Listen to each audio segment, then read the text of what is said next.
आता मृत्यूपत्र कसं आणि कोणी तयार करून ठेवावं?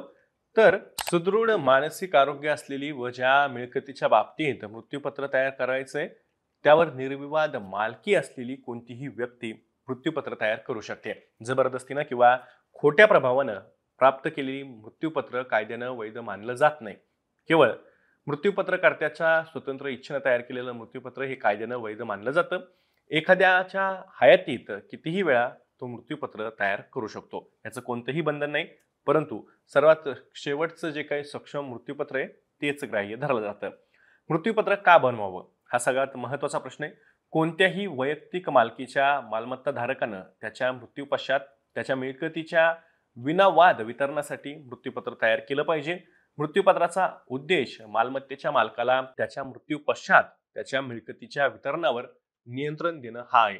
मृत्यूपत्रानं मालमत्तेचं हस्तांतरण सोपं होतं. मृत्यूपत्रकर्त्याला अल्पवयीन मुले असल्यास तो किंवा ती मृत्यूपत्रात मुलांच्या संगोपनासाठी नाव नमूद करू शकते. मालमत्ता मिळवण्यासाठी कुटुंबातील सदस्य किंवा मृत व्यक्तीच्या नातेवाईकांमधील संघर्ष सामान्य असतो आपल्याकडे. मृत्यूपत्रानं असे संघर्ष टाळता येतात. मृत्यूपत्र करणाऱ्या व्यक्तीला त्याची इच्छा असल्यास त्याची मालमत्ता त्याच्या वारसांना न देता धर्मदाय संस्थेला देखील दानही करता येते. त्याच वारसांना आक्षेप घेण्याचा अधिकार पोचत नाहीये.